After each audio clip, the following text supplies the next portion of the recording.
वा वा वा.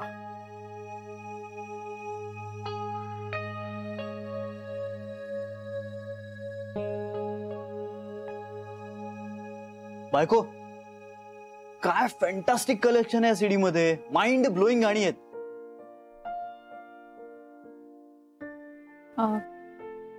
तुला आवडली? अरे म्हणजे काय, कमाल कलेक्शन आहे. संगीताची समज असणं म्हणतात ते हे. आपण एका गाण्याच्या मूड मधून अगदी सहज दुसऱ्या गाण्याच्या मूड मध्ये जातोय. आता आजकालच्या म्युझिक सीडीज म्हणजे एका गाण्याचा दुसऱ्या गाण्याशी काही संबंध नसतो. मला तर हल्ली दचकायलाच होतं अशी गाणी ऐकलं की. पण ह्या सीडी मधली गाणी कमाल गाणी आहेत आणि करेक्ट सिक्वेन्स आहे. काय तुला मिळाली कुठे ही सीडी? तुला आवडली ना, झालं मग. अगं फार मजा आली ऐकताना. Thank you so much.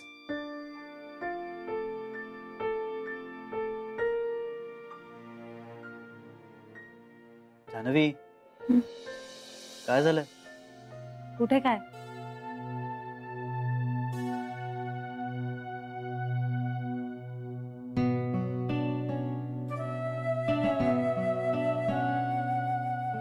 बस.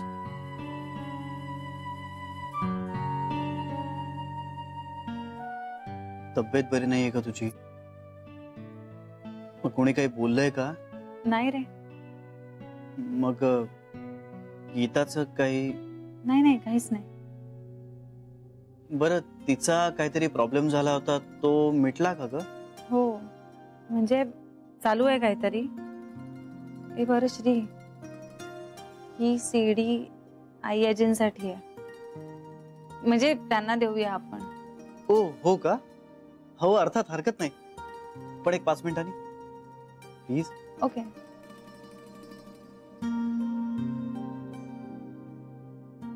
तुझा मूड नाहीये, काहीतरी चाललंय तुझ्या मनात.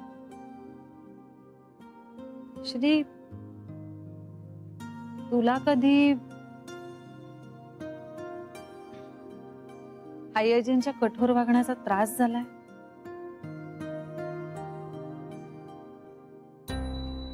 हा म्हणजे म्हणलं तर हो, कधी कधी झालाय. पण तिच्या बाजूने विचार केला की मग आपल्याला तिचं वागणं पटतंही नाही. पण आता हा प्रश्न का पडलाय तुला? नाही, का असं नाही रे, सहजच. जान्हवी, एक सांगू, मनात जर काही असेल ना तर ते बोलून मोकळी हो. अगदी आई आजी बद्दलही काही असेल ना तर ते बोल. बोलल्याने प्रश्न मिटतात, मनात ठेवल्याने नाही. बोलून भूतकाळातल्या चुका सुधारता येतात. म्हणजे कशाबद्दल बोलतेस तू?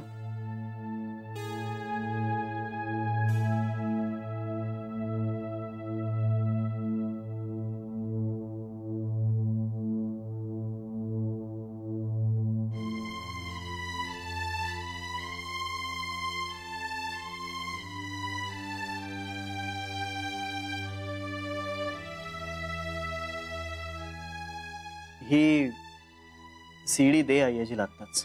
हे श्री, तू रागवलायस का? जान्हवी, अगं नाही नाही, रागावलो नाहीये. त्याचं काय ना, कधी कधी प्रश्न विचारू नयेत, फक्त साथ द्यावी. आत्ता माझ्या प्रश्नांची उत्तरं तुझ्याकडे नाहीये. ठीक आहे, तुला वाटेल तेव्हा बोलू आपण. Shri, Janhavi, it's okay. ऐक माझं, ही सीडी आई आजीला दे. आणि हो, या कुकीज या पण दे तिला. खूप छान कुकीज आहेत, पुढच्या वेळी जास्त आण, कळलं का? आई आजीला खूप आवडतात कुकीज. आणि ही एकच अशी गोष्ट आहे जी आई आजीला फारशी जमलेली नाही. चल, काहीतरीच काय. अगं तिनंच सांगितलंय मला. ओके.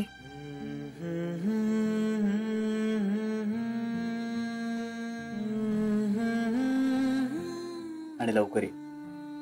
हो, आले. अरे सोड तर, जाऊ तर दे आधी. आलेच.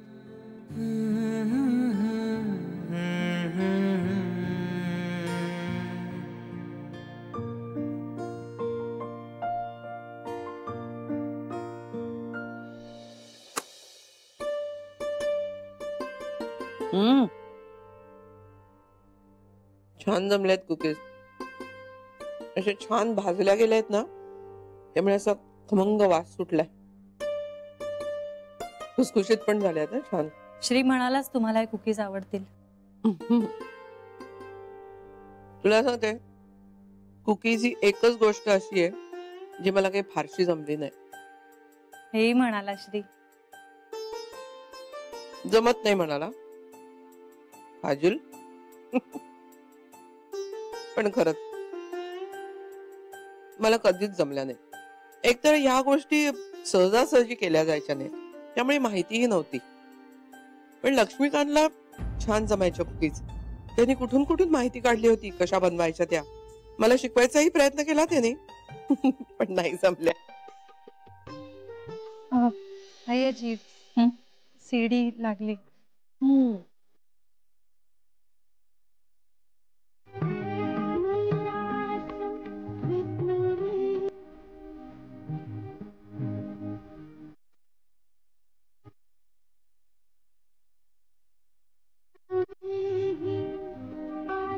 बघू का कुठली कुठली गाणी आहेत ती.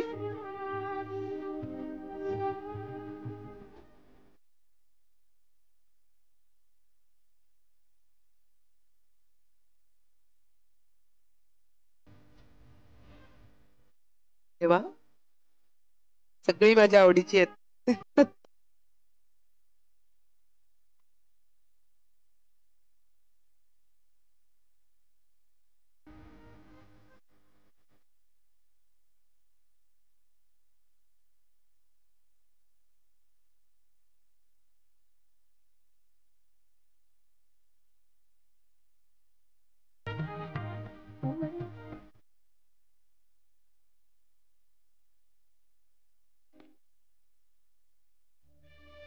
काय ग,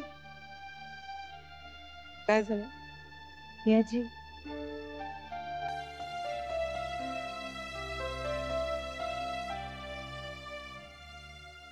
एक प्रश्न विचारायचा आहे. विचार ना मग. तुम्ही रागवणार नाही ना? मोकळ्या मनाने विचारलेल्या प्रश्नाचा मला कधीही राग येत नाही.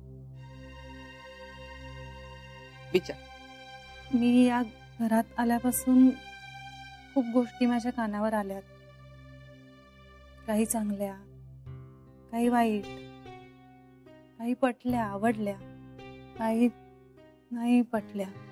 त्यांच्यापैकी एक गोष्ट अशी ऐकली आहे की उमाकांत काका आणि अमृत जेव्हा गेले तेव्हा तुम्ही लक्ष्मीकांत काकांना अंत्यसंस्कारांनाही येऊ दिलं नव्हतं. काय याची?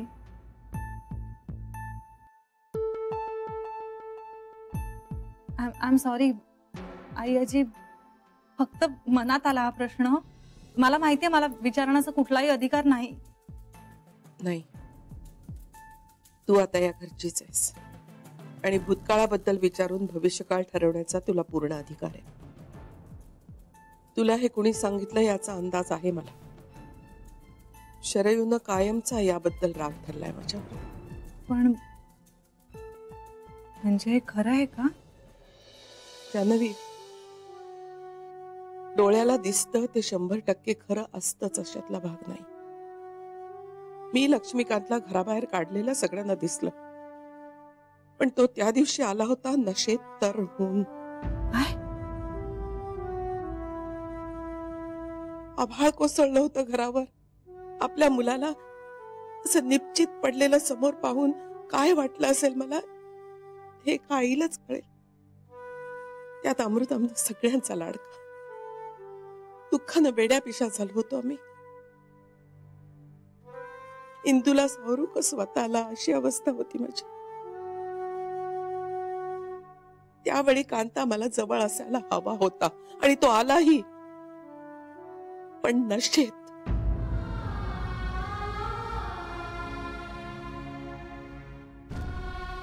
घरातला कर्ता पुरुष म्हणून जबाबदारीनं वागण्याची गोष्ट तर सोड, स्वतःचा तोलही सांभाळता येत नव्हता त्याला. अमृतच्या बॉडीला अडकळून पडला.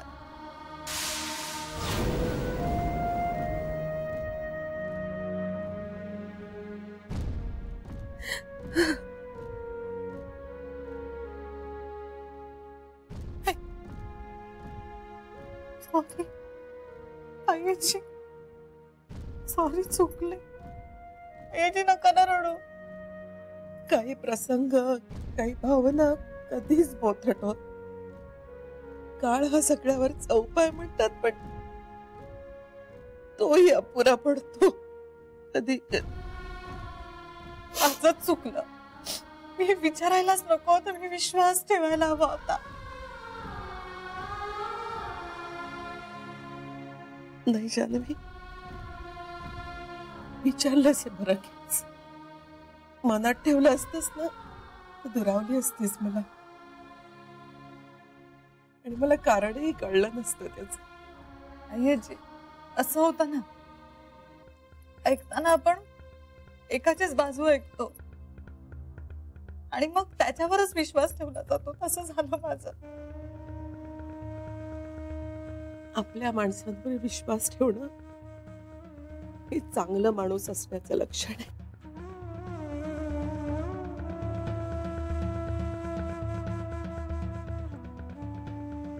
आईजी, मी परत कधीच तुमच्या कुठल्याच गोष्टीवर शंका घेणार नाही आणि तुम्हाला अंतरही कधीच देणार नाही. वचन देते तुम्हाला.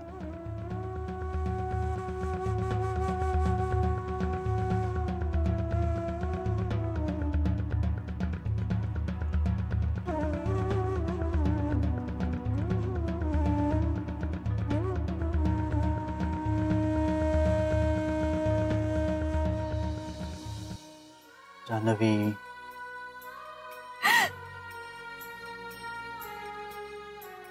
उगाच त्यांच्या मनावरची खोपली काढली रे. मी नको त्या आठवणी करून दिल्या त्यांना. असू दे. तू काय मुद्दाम केलंस का हे?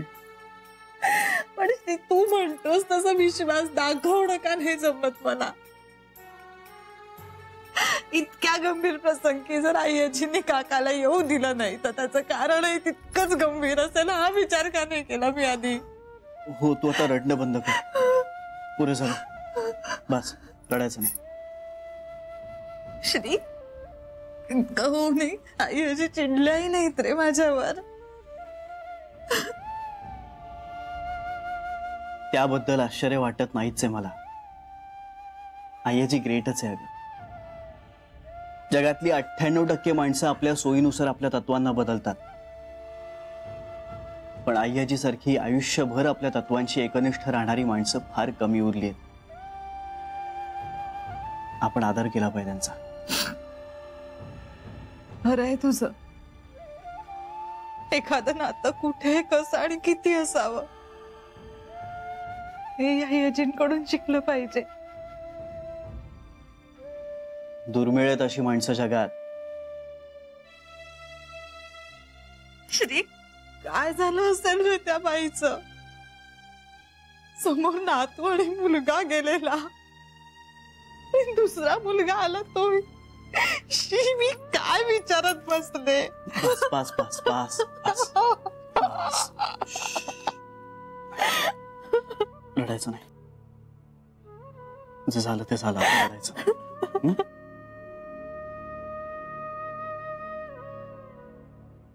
शांत हो, शांत हो जान्हवी.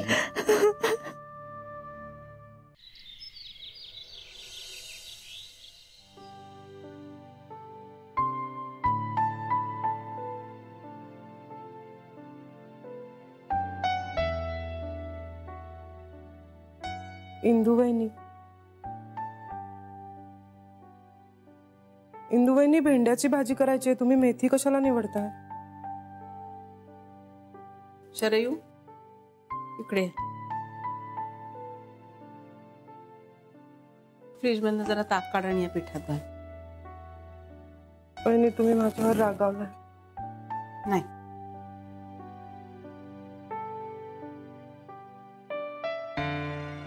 इंदुवहिनी बघा ना कशा करतात, माझ्याशी बोलत नाहीयेत, त्यांना सांगा ना. इंदू जरा समजून घे, सोडून दे ना. वहिनी, मी सोडून देईन, पण समजून घ्यायला सांगू नका. यावेळी ते मला जमणार नाही. इंदू वहिनी, सॉरी ना, मी चुकून बोलले, खरंच चुकून बोलून गेले. शरयू, हा विषय बोलण्याची ही आता वेळ नाही. आणि आता तू बोललीस ना, मग त्यावर आम्ही कसं वागायचं ते आम्ही ठरवू. तू नको सांगू. इंदू वहिनी, तुम्ही काय आज ओळखताय का मला? तुम्हाला माहितीये ना, मी असं काहीही बोलते, म्हणजे माझ्या मनात तुम्हाला दुखवण्याचा हेतू नव्हता. मी आपली बोलून गेले काहीतरी. आणि तुला काय म्हणायचंय ते तू म्हंटलस. आता मला असं नव्हतं म्हणायचं, तसं नव्हतं म्हणायचं. उगाच सारवा सारव करू नकोस.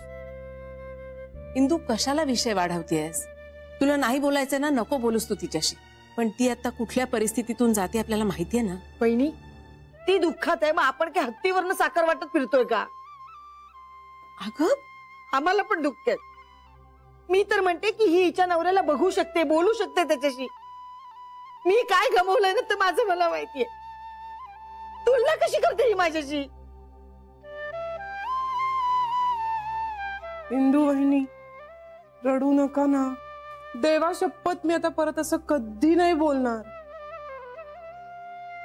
शरयू, आम्ही तुझी मनस्थिती समजून घ्यायचा प्रयत्न करतोय ना, मग तूही बोलताना जरा काळजी घे.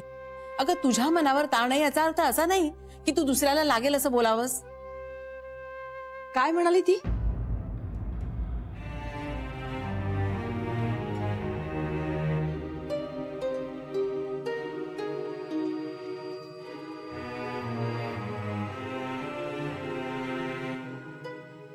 बेबी वंस, एक मिनिट, मी इंदू वहिनीला विचारते. इंदू वहिनी, काय म्हणाली तुला ही?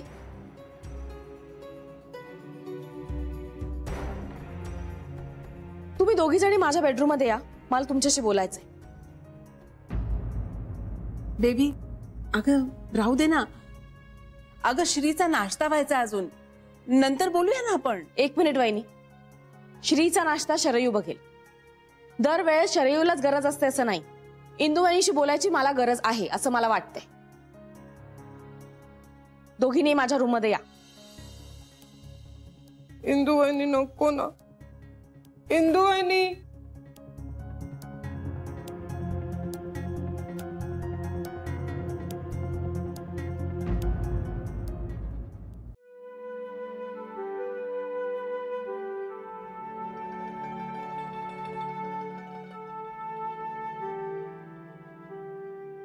छोटी आई, चहा घेणार आहात तुम्ही? आता तर ह्यांच्याकडचे पैसे पण संपले असतील. छोटी आई, चहा घेणार आहात का? पैसे संपले तर औषधं कशी आणतील? मला ना फार काळजी वाटते. आणि मग या विचाराने ना रात्र रात्र झोप नाही लागत मला.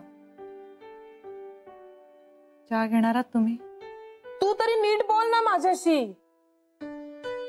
या विषयावर आपण नको बोलायला. जान्हवी, श्रीने ना यांच्याशी बोलायचं नाही अशी शपथ घातली. यांच्याबद्दल काही बोलायचं नाही अशी शपथ नाही ना घातली.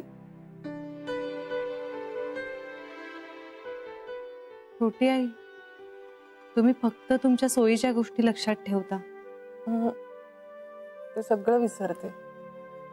मग मला अर्धवट गोष्ट कशी सांगितलीत? घटनेची एकच बाजू कशी सांगितलीत? मी नाही. कुठली घटना? छोटी आई, काल तुम्ही मला एक जुनी घटना सांगितली होती, पण हे सांगायला विसरलात. अमृत आणि त्याचे बाबा जेव्हा गेले तेव्हा अंत्यदर्शनाला काका दारूच्या नशेत तर्र होऊन आले होते. नाही ग, असं काही मला नाही आठवतंय. मी विसरते ना, पण तरी ही घटना मी तुला सगळी सांगितली. हो, हे मी तुला सगळं सांगितलंय. ह्या कारणासाठी आयाजीने त्यांना घरातून बाहेर काढलं हे का नाही सांगितलं तुम्ही मला? तू माझ्यावर रागावू नको ना. माझ्याशी कोणी चिडून बोलायला लागलं की मला काही सुचत नाही, मला काही आठवत नाही. मग मी वाटेल ते बोलायला लागते आणि तुम्हीच सगळेजण मला म्हणता की तू सगळं विसरतेस, तू नीट बोलत नाहीस. एकदा काय ते नक्की सांग, मी काय करू? विषय बदलू नका. काय ग, का अर्धवट गोष्ट सांगितलीत मला? का माझा गैरसमज वाढवलात तुम्ही? खरंच नाही, मी तुला सगळं सांगितलं. असं खोटं बोलून मी माझा अरे तुम्ही दोघीच इथे, बाकी महिला मंडळ कुठे? काय रे, निघालास तू ऑफिसला? अगं हो, मला जरा महत्वाचं काम आहे, लवकर जायचंय. अरे बापरे, तू बस, मी पटकन नाश्ता आणते. आण लवकर.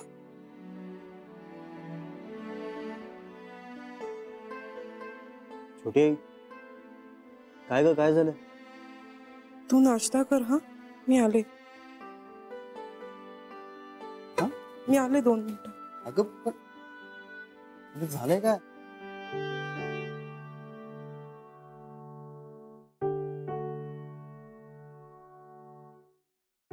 जान्हवी, हिला काय झालंय? कुणाला रे? छोट्या आईला. माहिती नाही. अगं पण मग अशी का दिसत होती? कशी? मला नाही कळलं. अगं तू नीट पाहिलं? माझा फोन बहुतेक खोलीत राहिलाय, मी घेऊन येते, आलेच. अगं जान्हवी, तू